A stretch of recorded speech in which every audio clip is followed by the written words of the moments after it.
Good morning, children. I'm Sharmila Miss here. Okay, welcome to the fifth session of our online classes. Okay, and this is for the subject of science. And this time, this session is for both the standards 6th and 7th. Okay, since the topics are the similar for both, so it will be only for the 6th and the 7th. Okay. Now we'll go on to we'll start with our lesson. Okay. Now you all are all at home. Now for an example you take. You get the information that within 2 days you have to come back to school. So what will you be doing? You will start getting ready with your things, your books, your bags, your pencils, your pens, and apart from that, the main thing is your uniform. Okay, so when you come to school, you all wear uniform and come. The same thing when you all are at home, you all are with your casual clothes. And suppose if you have to go out for a wedding or for a party, then do you go with your uniform or do you go with your casual dress? Definitely not. You all will dress up in a beautiful dress which is attractive, which glitters, which gives you a good look. Okay, and you always want to choose the best one. So all these, okay, you know very well all these belong to the group of clothes. From where do you get these clothes? Okay, it is all being made stretched, okay, or you buy it ready made. So how, from where do you get all this? The material, where do you get? So that only we are going to learn now. So that is only called as the clothes what you have stitched and you're wearing is called as the fabric. And the materials used to make the fabric is called as the fiber. So your third lesson for both 6th and 7th, it is fiber to fabric. So from the fiber, how do you make the fabric? Okay, so that is the main topic of today's session. Okay, now over here, as I told you, when you come to school, you wear your uniform. When you are at home, you wear some casual wear. When you go to the parties, you wear a different brand dress. Is all the clothes made out of the same material? No. The material depends on the clothes what we wear. Not only for the parties or for the weddings or for the casual wear, school. No. It also depends on our season and climate. Now, if it is a summer season, do you think you will wear on a sweater? No, you want to wear something which is thin, which is of a light color, and especially it should be made out of cotton, so that it will make your body cool. It will not allow the heat to remain in your body. And the same thing if it is a winter season. You will not wear any thin clothes. You will want to wear something warm to keep your body temperature high. So you want to keep your body warm. So you have to use some woolen clothes. So from where do we get all this? Okay, so some of the varieties of clothes. What we are going to see now is example, cotton, silk, wool, nylon, polyester. There are many more materials. This is just an example for you. Now, when you want to stitch something, you take a needle and a thread. So, when you take a thread, if you see the end of the thread, you can see there are small splits over there. So, those splits makes it difficult for you to put the thread into the needle. So those thin strands of thread, what you see, okay, so if you take a thread, you can see the splits, and these splits are only called as the fibers, and in turn these fibers are called as the yarn. So all the fibers put together, they make a yarn. So this is about the thread. Which one do you call as the fiber and which one you call as the yarn? So over here, the fabrics means the material. When all the fibers are put together and made into a material, that is a cloth. So fabrics are made up of yarns. So yarns means all the fibers put together forms the yarn. And over here these yarns are used to make the fabrics. And these yarns are made out of fibers. Okay, now you have seen what is the meaning of fiber, what is the meaning of fabric, and what is the yarn. All the fibers put together makes the yarn, and from the yarn we make the fabric. So fabric is nothing but the material. Now we'll see from where all these materials are got. The sources of these fabrics. So over here the sources of fiber. From the fiber you make the fabric. So there are two main sources of fiber. One is called as the plant source and one is called as the animal source. Over here in the plant, we get cotton from the cotton plant, and then next is the jute. We get jute from the stem of the jute plant, and then we got the flax, and flax is got from the seeds. And then we go on to the animal source. In the animal source, we got the silk. Okay, so silk is obtained from the silkworms, and wool is got from the sheep and some varieties of goat. And then we have the fur. The fur means it is nothing but the hair of the animals like the rabbit, the yak, and some varieties of camels. So all these are called as the sources of fiber. So one is the plant source and one is the animal source. So this plant source and animal source together, okay, these are called as the natural fibers.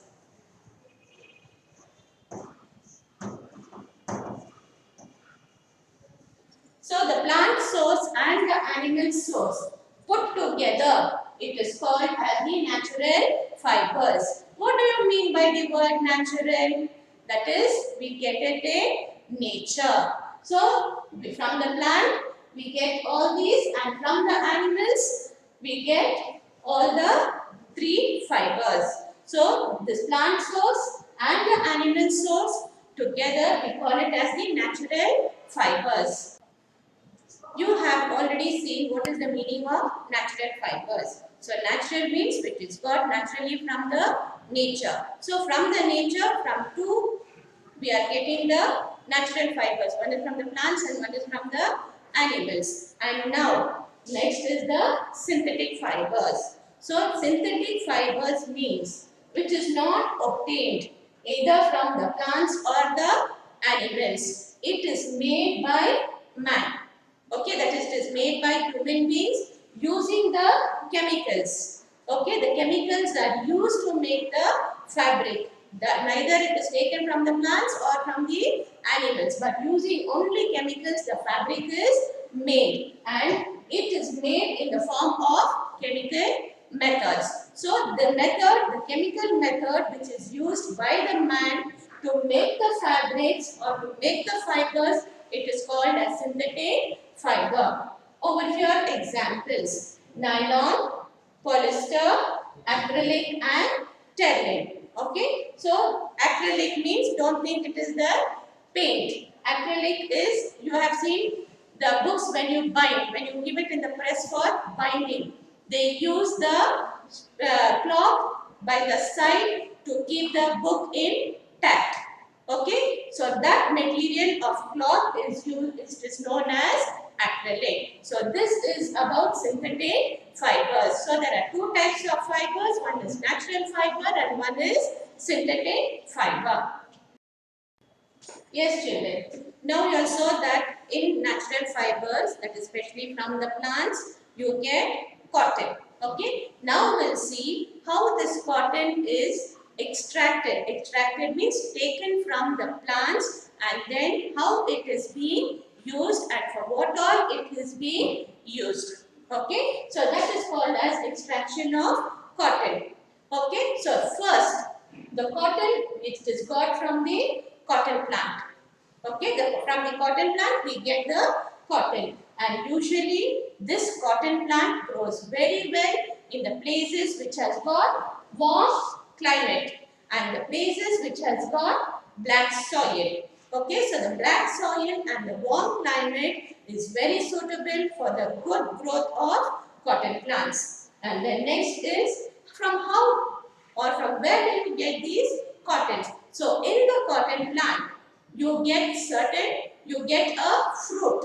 Okay, it is not the fruit what we eat. Over here, this cotton, it is called as the cotton fruit. Okay, the fruits are from the cotton plant. It is called as the cotton bolls. Okay, it is not balls, it is bolls. B-O-L-L-S. So it is called as the cotton bolls. So the cotton bolls are nothing but the fruits which we get from the cotton plants. So what happens? This fruit ripens, then it dries, it becomes matured. Okay, the seeds become matured, the fruit. And then after ripens, it becomes matured and then it starts to dry. As it starts to dry, it will burst out. So when the cottons burst out, okay, you can see the cotton, and in the cotton you have got the seeds. You have got the black seeds in the cotton. Okay, it's how we get the cotton. So now this cotton and the seeds, how it can be separated? Okay, it can be separated either by hand or by using machines. Okay, in olden days people used to do it by hand because they never knew about the machines. But nowadays for everything we have got machines. So the cotton and the seeds, it is being separated by either hand or the machines. So over here, okay, the cotton and the seeds, okay, that is we call them as the fibers. They can be separated by hand or by machines. And this process of separating the cotton and the seeds, okay, it is mainly done by a method called as combing. Okay, like how we comb our hair to take out all the knots from the hair. In the same way, the same method is followed by the people to remove the seeds from the cotton, to separate the cotton fibers and the seeds. So this process of separating the fibers and the seeds from the cotton bolls, okay, by the method of combing, that is called as ginning. What is it called as? Ginning. So ginning is the process through which the fibers and the seeds are separated by the method called as combing. Okay, so that is how the cotton and the seeds are being separated. So this is how we get cotton from the cotton plant, and that is in the later stages. Okay, after this is done, after the ginning process is completed, then the fibers are being rolled together. It is made in the form of thread.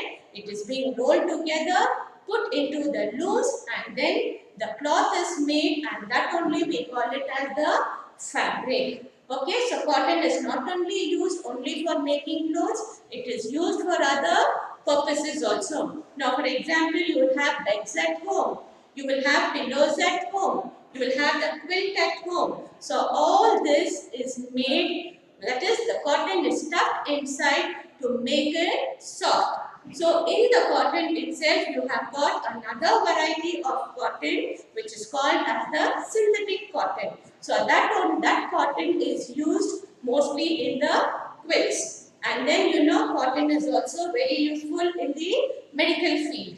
When you go to the hospitals or even at home also, when you get hurt, you use the cotton. But this cotton is entirely different. Even this also is taken from the cotton fruit only, cotton bolls. But this cotton is being sterilized. It is made pure. Sterilized means to make it completely pure so that it can be used in the hospital. So the sterilized cotton only is used in the hospitals, not the regular cotton which is used for making the beds and the pillows. So this is about the extraction of cotton from the cotton plant. It was being extracted. Okay. So now we'll go to the next, that is the extraction of jute. So jute is again a natural fiber which is being taken from the plants. So how the jute is being extracted? So the stem of the jute plant, After it is being harvested, what is the meaning of harvested? It is being cut. So after it is being cut, what is done? It is being immersed. Immersed means it is put into water. Okay, they take large quantity of water and they put all the jute stems in it and soak it in the water for a few days. So after a few days, when the stems of the jute plant is soaked well, automatically it starts to separate. Then with the help of their hands, they separate the stem and the fibers. So the stem comes out separately and the fibers are being removed. So this can be done only by using our hands. Like in cotton, you saw that the hands also can be used for removing the seeds and the fibers, and the machines also can be used. But over here, this is mainly done only with hands because the stems are already soaked in water. So if you put it into the machine, it will become like a paste. The fibers will not be coming out. So it can be separated only using our hands. So after it is being separated, you get the fibers. The stem is thrown away and they take the fibers. And these fibers are converted. Converted means it is being changed into yarns. So I told you what is yarns. Okay, the fibers put together, it makes the yarns. And these yarns, they put it into the machines and then you get the fabrics. So fabrics are the materials. And then what are the things that can be made using jute? You must have seen the gunny bags. That is during the sports time you might be seeing you have a race called as the sack race. So that sack is made using this jute. And then now everywhere it is famous, the jute bags. Okay, so the jute bags, using the jute they make different kinds of bags and then they make the twines. Twines are the threads which are being made from the jute. So now you saw how cotton is extracted and then how the jute is extracted. So now next we will be seeing how the silk is being removed from the silkworms.